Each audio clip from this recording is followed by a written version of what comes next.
สบายดีพวกเรานักศึกษาจากสถาบันการธนาคารวันนี้พวกเราจะมานำเสนอเกี่ยวกับข้อมูลข่าวสารของประเทศเดนมาร์กซึ่งประเทศเดนมาร์กจะมีข้อมูลข่าวสารเกี่ยวกับการปกครองระบบการศึกษาฮีตโครงหรือภูมิศาสตร์ต่างๆของประเทศมันจะมีความน่าสนใจแนวใดไปเบิ่งนํกันเลย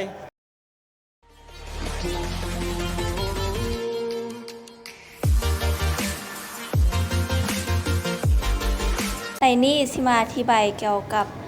ที่ตั้งและประวัติศาสตร์ของประเทศเดนมาร์กที่ตั้งของประเทศเดนมาร์กแม่นตั้งอยู่ทิศเหนือของทวีปยุโรปซึ่งมีเนื้อที่ทั้งหมดแม่น 42.933 ตารางเมตรเป็นประเทศที่เขาเจ้าเอิ้นชื่อเป็นทางการว่าราชอาณาจักรเดนมาร์กประเทศเดนมาร์กมีเนื้อที่ทั้งหมดแม่น 42,933 กิโลตารางเมตรมีแผ่นดินหลักตั้งอยู่จัดแลนที่ถูกอ้อมรอบด้วยทะเลมีเพียงทิศใต้ติดกับประเทศเยอรมันซึ่งเป็นเพื่อนบ้านทางบกเพียงประเทศเดียวทิศเหนือติดกับนอร์เวย์ทิศตะวันตกติดกับทะเลเหนือและทิศตะวันออกเฉียงใต้ติดกับประเทศสวีเดนมีประชากรประมาณ 5,814,416 คนสถิติในปี 2019ซึ่งส่วนใหญ่ก็ใช้ภาษาแดนนิสเป็นภาษาทางกลางมีเมืองหลวงแมนโคเปนเฮเกนสกุลเงินที่ใช้แมนโคเดนมาร์กประวัติศาสตร์ของเดนมาร์กแมนมีมาแต่ยาวนานตั้งแต่ยุคน้ำแข็งช่วงสุดท้ายได้สิ้นสุดลง 13,000 ปีก่อนผู้คนและศักษาวสิ่งก็ได้อพยพมาตั้งถิ่นฐานอยู่ถาวรจนกลายมาเป็นยุคหินและยุคหินสำริดก็เริ่มกำเนิดมีวัฒนธรรมต่างๆมีการแบ่งแยกชนชั้นทั้งสังคมวิวัฒนาการมาเรื่อยๆถึงยุคเลดและยุคกลางก็เริ่มมีงานเขียนในช่วงทำอิฐมีวรรณคดีวรรณกรรมต่างๆศิลปะนักเขียนประวัติศาสตร์จนมาฮอดยุคสมัยแห่งไวกิ้งที่เป็นชนชาติแดชอพยพมาตั้งถิ่นฐานมีการปกครองการฆ่าสงครามยึดครองพื้นที่ต่างๆในปลายศตวรรษที่9หาบศตวรรษที่10ก็มีราชวงศ์เกิดขึ้นของราชธรรมอิฐมีชื่อว่ากอมเดโอนผ่านสงครามบางหบต่างๆมีการสูญเสียดินแดนถึงยึดครองต่อสู้จนประเทศเดนมาร์กได้ถูกปกครองในวันที่5พฤษภาคมปี1954บทบาทของผู้นำและการปกครองของประเทศเดนมาร์กประเทศเดนมาร์กมีระบบการปกครองโดยระบบประชาธิปไตยแบบรัฐสภาโดยมีพระมหากษัตริย์เป็นประมุขของประเทศภายใต้รัฐธรรมนูญเดนมาร์กเป็นระบบรัฐสภาเดียวโดยมีสมเด็จพระบรมราชินีมาเกรนเทอร์ที่2เป็นพระมหากษัตริย์ปกครองส่วนนายกรัฐมนตรีแม่นนางเมเตรเฟริกเลเซนที่มาจากการเลือกตั้งของประชาชนประเทศเดนมาร์กได้ให้สิทธิอำนาจแก่ประชาชนและสามารถเป็นเจ้าการร่วมกันมีความเสมอภาคทั้งหญิงและชายเท่าเทียมกันและยังเปิดกว้างให้กับเพศที่3คณะกรรมการของเขตแม่นคณะกรรมการภาคพื้นสมาชิกจะมี40คนขึ้นไปได้รับการเลือกตั้งสมาชิกสภาแม่นครบ4ปีเทื่อนึงของเขตที่รับผิดชอบสำหรับสภาแม่นการบริการสุขภาพแห่งชาติการบริการสังคมและการพัฒนาภาคพื้นด้านการกฎหมายและระบบตุลาการของประเทศเดนมาร์กแม้นมีระบบกฎหมายเพ่งโดยมีบางเอกสารอ้างอิงถึงกฎหมายเยอรมันด้านการเมืองมีประเทศเดนมาร์กนำเนินงานภายใต้ข้อกำหนดของรัฐธรรมนูญที่เขียนไว้แต่วันที่5มิถุนายนปี1849เพื่อเป็นรัฐธรรมนูญฉบับใหม่ทางด้านศาสนาปรัชญาและความเชื่อที่มีผลต่อการปลูกจิตสำนึกด้านจรรยาบรรณประเทศเดนมาร์กส่วนหลายนับถือศาสนาคริสต์มาตั้งแต่ศตวรรษที่10เป็นต้นมาส่วนหลายเขาเจ้านับถือศาสนาคริสต์นิกายลูเทอร์แลนด์ประมาณ 95% ศาสนาคริสต์นิกายอื่นๆประมาณ 3% และอิสลาม 2% ศาสนาคริสต์นิกายลูเทอร์แลนด์แม่นนิกายหนึ่งที่แตกแขนงออกมาจากนิกายโปรเตสแตนต์ย้อนการบ่เห็นดีนำการกระทำบางอย่างในสมัยนั้นพวกเขาเจ้านับถือหลายในประเทศเยอรมันสวีเดนเดนมาร์กนอร์เวย์สแกนดิเนเวียและประเทศอื่นๆในแถบยุโรปพ วกเขาได้นับถือพระเยซูและพระแม่มารีที่เป็นมารดาของพระเยซู มีการยกย่องนักบุญเป็นวีรบุรุษและวีรสตรีทางศาสนาที่ดำเนินชีวิตไปตามแบบของพระเยซู จนเชื่อว่าได้ไปสวรรค์เป็นผู้คุ้มครองผู้คน ประเทศเดนมาร์กเป็นประเทศที่มีประชากรมีความสุขที่สุดในโลก ย้อนบรรพบุรุษของประเทศเดนมาร์กนั่นก็คือชาวไวกิ้ง สังคมของชาวไวกิ้งนั้นมีการปกครองที่เป็นระบบระเบียบ ผู้คนเคารพกติกา เคารพศีลธรรมเนียม มีความรับผิดชอบต่อส่วนรวมและสังคม ซึ่งสิ่งดังกล่าวนี้ก็สืบทอดมาฮอดปัจจุบัน เป็นองค์ประกอบหนึ่งของประเทศเฮ็ดให้มีความมั่นคงและมีความสุขของผู้คน ความเชื่อในการดำรงชีวิต ประเทศเดนมาร์กเป็นประเทศที่ไผก็รู้จักดีในนามประเทศที่มีความสุขที่สุดในโลก เขาใช้เวลาเฮ็ดเวียกเพียง1 ใน 3ของมื้อเท่านั้น แถมยังได้รับการสนับสนุนจากรัฐบาลให้มีความยืดหยุ่นทางด้านเวลา และมีแนวคิด work life balance ของคนในประเทศเฮ็ดให้พวกเขามีความสุขกับการเฮ็ดเวียก เพราะพวกเขามีความเชื่อและ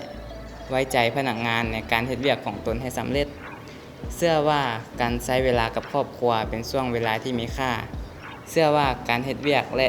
เวลาพักผ่อนเป็นเรื่องที่ไปด้วยกันได้ บทบาทของสถาบันครอบครัวที่มีผลต่อการปลูกจิตสำนึกทางด้านจรรยาบรรณก่อนอื่นก็ต้องเริ่มต้นจากการสร้างครอบครัวเพื่อใช้ชีวิตร่วมกันในครอบครัวชาวเดนมาร์กก็มีการแต่งดองตามวัฒนธรรมฮิตของประเพณีศาสนาคริสต์ตามตะวันตกทั่วไปที่บ่จำเป็นต้องมีค่าสินสอดหลายๆเลย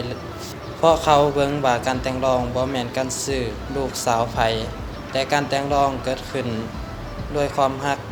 และความสมัครใจของสองฝ่ายและปฏิบัติให้ถูกต้องตามกฎหมายก็เพียงพอแล้วปัจจุบันยิ่งเปิดกว้างทางเพศสภาพบ่ว่าจะแต่งดองนำเพศเดียวกันหรือต่างเพศก็ได้ครอบครัวชาวเดนมาร์กมักเฮ็ดกิจกรรมกับลูกอยู่เสมอการแบ่งปันประสบการณ์และเว้าเรื่องต่างๆที่เกิดขึ้นในโรงเรียนให้พ่อแม่รับรู้เป็นเรื่องปกติของครอบครัวชาวเดนมาร์กนอกนั้นยังมักดิ้นกีฬาและกิจกรรมต่างๆนำครอบครัวอยู่เสมอในเวลาบ้างพวกเขาให้ความสำคัญกับครอบครัวหลายพ่อแม่ต้องศึกษาอบรมลูกหลานหัดพังและแก้ไขปัญหาร่วมกัน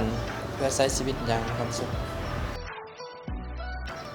ระบบการศึกษาของประเทศเดนมาร์กเป็นระบบที่จัดหาสถานที่ศึกษาให้แก่นักศึกษาบ่ว่าจะเป็นระดับประถมศึกษามัธยมศึกษาและอุดมศึกษาซึ่งนักศึกษาบ่จำเป็นต้องหาสถานที่ศึกษาเองส่วนระยะเวลาในการศึกษานั้นแม่นเดนมาร์กกำหนดเอา10 ปีเป็นอย่างต่ำรวมทั้งโรงเรียนเอกชนและการศึกษาอีกบ้านด้วย 99% ของนักเรียนมีการศึกษาระดับชั้นประถมศึกษา 86% มีการศึกษาระดับมัธยมศึกษา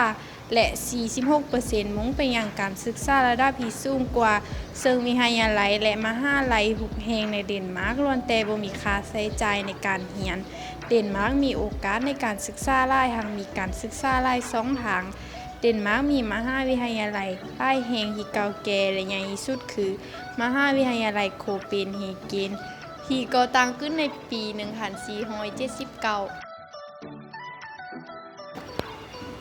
รัฐเป็นหนึ่งในปัจจัยที่ส่งผลหลายต่อการปลูกฝังจิตสำนึกของประชาชนเพราะว่ารัฐเป็นผู้ที่ออกนโยบายและการส่งเสริมต่างๆของประชาชนเช่นการออกกฎหมายและการส่งเสริมทางด้านต่างๆเช่นการศึกษาการเกษตรกรรมอุตสาหกรรมการรักษาความสะอาดรัฐยังผลักดันให้มีกิจกรรมและนโยบายที่ส่งผลต่อจิตสำนึกหลายอย่างให้แก่ประชาชนเช่นการรักษาความสามัคคีและการรักษาความสะอาดรักษาสิ่งแวดล้อมเฮ็ดให้ประเทศเดนมาร์กเป็นหนึ่งในประเทศที่มีความสะอาดและน่าอยู่หลายที่สุดในโลกและได้มีกฎระเบียบและบทลงโทษที่เข้มงวดต่อผู้ที่ละเมิดและผู้ที่กระทำผิดบทบาทของสื่อมวลชนที่มีผลต่อการปลูกฝังจิตสำนึกด้านจรรยาบรรณบทบาททางด้านสื่อมวลชนของประเทศเดนมาร์กมีการกระจายข้อมูลข่าวสารได้ทั่วถึงบ่ว่าจะเป็นทางด้านการประกาศข่าวสาร โฆษณาผ่านทางโทรภาพวิทยุหนังสือพิมพ์สื่อสังคมออนไลน์ในโทรศัพท์ให้เข้าถึงทุกพื้นที่เห็นให้ประชาชนได้รู้ข้อมูลข่าวสารได้อย่างว่องไวทำให้การสามารถรับมือกับสิ่งต่างๆได้สื่อมวลชนเดนมาร์กยังมีสิทธิเสรีภาพที่อันดับ5ของโลกที่ทุกคนสามารถรับรู้ข้อมูลมีการติดต่อให้พลแดนสามารถเชื่อมต่อกับทั่วโลกเปิดเผยข้อมูลข่าวสารที่สามารถเชื่อถือได้ประชาชนเดนมาร์กมีจินตนาการความคิดที่สร้างสรรค์สร้างศิลปะบทประพันธ์สถาปัตยกรรมที่สามารถเสื่อความหมายได้อย่างซาบซึ้งและมีชื่อเสียงอย่างหลวงหลายตั้งแต่อดีตมาพวกเขายังส่งเสริมให้เด็กวัยรุ่นใหม่ให้มีทักษะทางด้านศิลปะวรรณกรรมสามารถแสดงออกให้ชาวโลกได้เข้ารู้หลายขึ้นปัจจุบันประเทศเดนมาร์กยังเข้าสู่การเป็นโลกดิจิทัลที่ทันสมัยเพราะรัฐบาลเห็นความสำคัญในการเฮ็ดเวียกต่างๆต้องมีความสะดวกว่องไวประชาชนสามารถเข้าถึงข้อมูลและติดต่อกับภาคส่วนหลักหลายขึ้นมีการศึกษาได้ทั่วถึง บทบาทการมีส่วนร่วมของชุมชนที่มีผลต่อการปลูกฝังจิตสำนึกด้านจรรยาบรรณประเทศเดนมาร์กเป็นหนึ่งในประเทศต้นแบบแห่งการพัฒนาความสุขของประชาชนซึ่งเมื่อทุกคนมีความสุขผู้คนก็จะช่วยกันพัฒนาสิ่งต่างๆเพื่อประโยชน์ของส่วนรวมและรู้จักเฮ็ดตามหน้าที่ของตนคนเดนมาร์กรู้จักใช้จ่ายบ่ฟุ่มเฟือยประหยัดอดออมมีความพึงพอใจในสิ่งที่ตนเองมีจุดเด่นที่สำคัญของเดนมาร์กอีกอย่างหนึ่งคือระบบสวัสดิการทางด้านต่างๆแม่นดีหลายบ่ว่าจะเป็นทางด้านการปิ่นปัวในห้องหมอที่บ่มีค่าใช้จ่ายการศึกษาที่บ่เสียค่าใช้จ่ายตลอดชีวิตถึงเขาจะมีการเก็บภาษีที่สูงแต่ทุกคนก็เต็มใจที่จะจ่ายเพื่อชีวิตการเป็นอยู่ที่ดีประเทศนี้ยังมีอัตราอาชญากรรมและฆาตกรรมเกือบจะเป็นศูนย์การทุจริตก็น้อยหลายส่งผลให้เศรษฐกิจมีเสถียรภาพและยังเป็นหนึ่งในประเทศที่ดีที่สุดในโลกประชากรส่วนหลายคำนึงถึงสภาพแวดล้อมช่วยกันประหยัดพลังงานนำใช้พลังงานลมพลังงานแสงอาทิตย์ที่สะอาดมาทดแทนและมีการนำใช้รถถีบอย่างหลากหลายทั้งลดมลพิษและอุบัติเหตุอีกด้วย